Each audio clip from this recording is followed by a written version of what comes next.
Hi guys, welcome back to my channel. Today I'm finally sitting down to do Theodore's 3/4 month update. I'm going to split this video up into two parts because I've actually already filmed this video a few times and it gets so incredibly long. I just think it's a better use of your time if I split it up. So in this video, I'm going to be talking about and giving you guys an update on his feeding. Oh, I almost forgot. I wanted to write down tongue tie.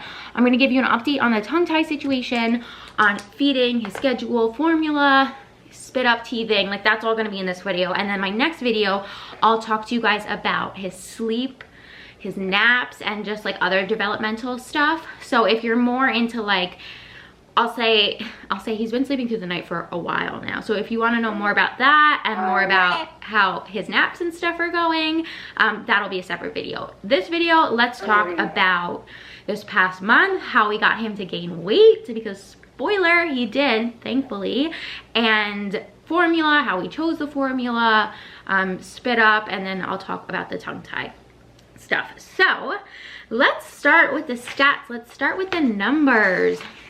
Boop, I have his little charts right here. So I won't go into every detail because I'm sure like 95% of you know what's going on. But if you're the small percentage of people who are like just found this video a month ago, so for his 3-month appointment, he was, I guess you would call it underweight. He was in the less than 3rd percentile. He's so cute. You want to hold this, honey? He was in the less than 3rd percentile for weight. He was 10 pounds, and that really worried me, right? And the doctor had recommended that we could top up, and I know that that's a whole like controversial subject in and of itself.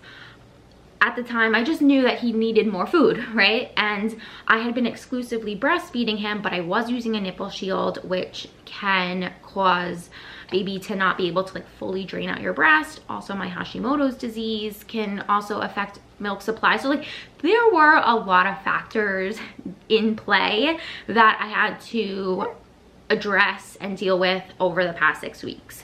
The good news is that he certainly gained weight. So at this last appointment, he was 13.8 pounds.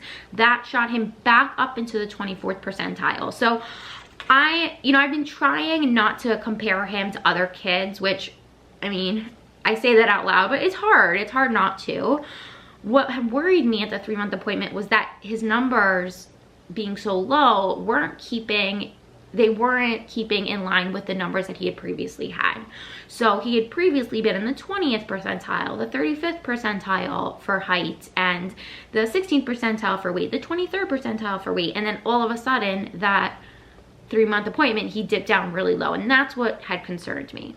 So his weight now being 13.8 pounds, he's in the 24th percentile, which is a lot more consistent with the numbers that he had had previously. For height, he's in the 29th percentile at 24.5 inches, and his head circumference is in the 40th percentile, and it's 42 centimeters. Sorry, I'm just checking his face because he tends to spit up a lot.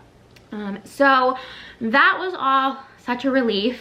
I went into that appointment with so many questions, but it felt so good to know that he's back on track. He's back on his own little track. So when we had originally had that 3-month appointment, I started, and I won't go into all of it now. I dropped my pen, but we knew that like something had to change, and so I started pumping, and it took time to figure out a schedule and to figure out the best schedule for him. But now he's eating very consistently, eating every about 2.5 hours, and he's having anywhere from 5 to 6 ounces out of feeding. A big question that I've gotten is like, how do you do the schedule with breast milk and formula? So are you giving him formula at the same time every day? Are you giving him breast milk at the same time every day? No, I'm giving him breast milk whenever I have it. I will say that because I'm not pumping during the night anymore, cut the night pump, but I am getting up at like 4:15 to pump, and I'll usually have a little bit of milk left over from the night prior, and so those two things combined give him enough milk to have his first bottle be breast milk. Does that make sense? So when he wakes up at like 5, anywhere between 5:30, we are able to give him 6 ounces of breast milk in a bottle, and then his next feeding excuse me, His next feeding is usually breast milk. Honestly, I'll give him breast milk if I have it in the fridge because I want to use it up. And it's usually around the afternoon, like, excuse me, my throat. It's usually around 1 or 2 o'clock in the afternoon where I have depleted my like refrigerated breast milk sources, and I give him formula, and I'll give him formula either like once or twice in the afternoon, and then that gives me enough time to pump more breast milk for the evening time. So it's not when he gets breast milk, when he gets formula, that's not consistent. It's just the amount that he gets that's consistent. And I would say, like, especially in the beginning, when introducing formulas and introducing different formulas, you want to be mindful of how your baby's reacting. You want to be mindful of how they're digesting. Like for some kids, if there is a slight dairy intolerance, you might have to look into different formulas, or maybe your baby doesn't like having formula right before bedtime, so you have to make sure that you've pumped enough breast milk. It's like there's really so many different combinations and different options, and it's really just getting to know your baby. And I would say it took the better part, oh geez, are you okay? It took the better part of a month to really need out and figure out his feeding schedule and like the schedule that works best for him. So in terms of introducing formula, so we introduced formula, I would say probably like 4 days after that doctor's appointment, because it's a bit of a snowball effect when you feel like you're not producing enough milk, and then you get super stressed, and then you're not producing enough milk because you're super stressed, and like all of those things combined. And I knew that I didn't want to like completely give up breastfeeding. I didn't mind pumping, and I still don't mind pumping. And it sort of morphed into, okay, I'm pumping enough milk for, you know, a 2-month-old baby, maybe like a 1 to 2 month old baby, but I'm not pumping enough milk. I'm not producing enough milk for a 3 to 4 month baby. So we had Similac Pro Advance in the pantry, and I started giving that to him, and that was what we gave Hugo the entire time that he had formula.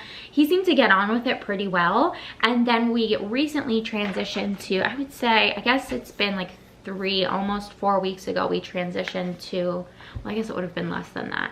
I don't know. Time is like but an illusion when you have children. Kendamil. I'm now giving him Kendamil. This is the Kendamil Organic First Infant Milk. This is for babies 0 to 6 months old. I've gotten the question, like, how do you choose which formula is right for your baby? It is the hardest, most personal choice, and I don't know if I want to be the person to be like, this is how you choose your baby's formula, because honestly, it's such an overwhelming decision. There are so many choices out there. There are so many different price points out there. There are so many different ingredients out there. Like, really, it comes down to like, what can your baby eat? Do you want to give them?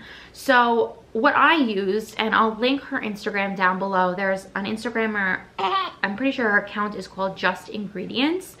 I love her. She does a really good job of breaking down different ingredients, offering substitutions for common foods and like common packaged foods, offering substitutions, and that like, this is a healthier option. Try this substituting, you know, this if you like this sort of thing. And she did a post on formula. Actually, the day that we were looking at our different formula options, she made a post about formula, like an updated post. And so I'll link her Instagram account down below. For me, like, I'm someone who's very into that. I'm someone who, like, certain things mean more to me than other things. Like, I just felt like that was a good starting point for me, and it might be a good starting point for you. I think, again, like, it's such a personal decision, such a personal choice, and what formula works for Theodore, what formula we chose, might not be what works best for your baby. I mean, like, that's a really vague explanation of how we chose this formula. I chose this because I wanted something organic. Kendamil is a European brand, and I wanted a European formula. And I just really liked a lot of this stuff. There's no palm oil in this. It's made of full cream, and it has plant-based DHA. So it doesn't have fish oil in it. It has DHA sourced from pure marine algae. So those were some of the reasons why I chose Kendamil. I get it from, I think it's called myorganicstore.com. It's the formula that he's having. Like that covered feeding formula and schedule. Like I mentioned earlier, Spit Up, man. Spit Up has been tough for this little guy. I did talk to the doctor about it and she was like, it's normal. I know that if your baby is getting too much air from not a great seal on the bottle or from a tongue tie, that can cause spit up. It's interesting because it's like the second I vocalize something, the second I say like, oh, he's experiencing a lot of spit up, I feel like that day he stops doing the thing that I said. So he's still spitting up today. He's still spitting up now, but I don't feel like it's quite as bad as it was a few weeks ago. Something that I wanted to share with you guys that we've been loving, and like this is not, you know, he might be getting tired soon. This is not, you know, revolutionary, but we didn't use these with Hugo, and so like for me, they're brand new. These little Bandana Bibs are so cute. Lots of spit up, speaking of. They will protect your baby's little outfit, boop, boop, boop, from spit up. That way you don't have to change them quite as often, right, Bunny? Are you getting tired? All right, let me change his outfit. Have a change. Look at the cute little bandana on. Isn't that so adorable? I'm like, I don't know, I feel like such an old lady because I'm sure these were cool like 10 years ago, Mom. These are not cool now. No, they're super practical. All right, anyway, so he's not ready for a nap yet. Yeah, spit up. Let's talk about teething because that is like one of the major reasons also why we've been putting little bibs on him. He, in addition to the spit up, he's just drooling everywhere. It's like just such a mess all the time. I feel so bad, and I feel like when you have a baby, like when you have additional kids and you've like been through the whole experience before, your brain just goes into this tunnel vision, at least mine has, and it's like I can't remember. Granted, Hugo didn't teeth really badly. It was a pretty short period of time. And are you rubbing your eyes? I know you're not tired yet for a nap. It's too early. And I just don't remember any like teething acts. I don't remember any like teething anything from him. So I have to like redo my research because this little guy is teething so badly. He's drooling all the time. He's always sticking his hands in his mouth, which I also know is like developmental at this point. But by the end of the day, it's gotten a little bit better in the past few days, but by the end of the day, his little cheeks are so red. They're like that super tight feeling. They like look like that like really tight feeling. You want this? I know that like I can put a washcloth in the freezer. He didn't love that. We tried that. He wasn't like super game for that. I'm wondering, I know that I can like freeze my breast milk into like little cubes. I wonder if he'd be more into that. So yeah, it's just like trial and error, finding something that is going to help him because he's teething so badly.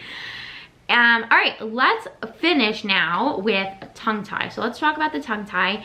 Thank you guys so much for giving me so much information when a couple weeks ago when we first mentioned it.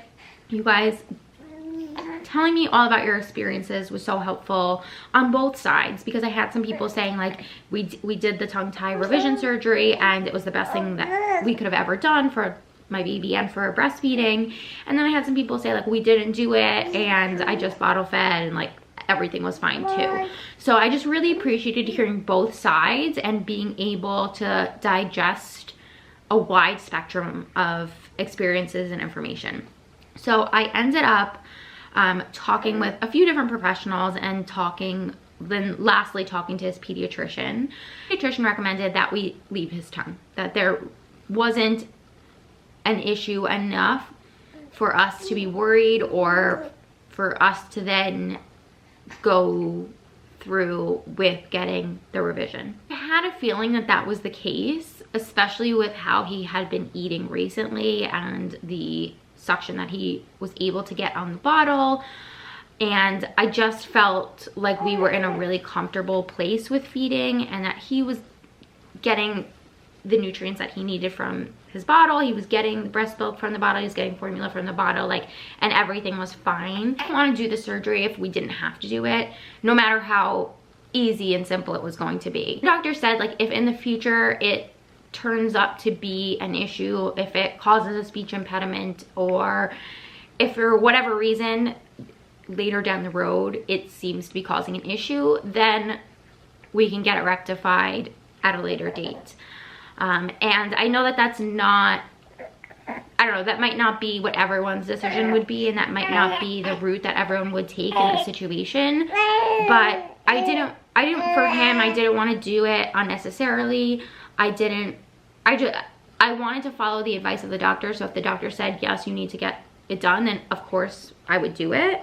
But the doctor didn't seem convinced that it needed to be done, and so I didn't want to do it if he didn't absolutely need it. So that's where we're at. I was relieved that they didn't think he needed to get the tongue tie surgery done, but it was also like, I don't know, like as a mom, there was part of me that was like, are you sure? Are you sure he doesn't need it? Fine, he's gaining fine, and so I am just gonna trust that, like, right now it's not a necessary thing that we have to do. So guys, that is everything feeding wise, tongue tie, mouth wise for this past almost 2 months. He is so talkative lately, right? You have so much to say. So yeah, I do. I see so many things on this table.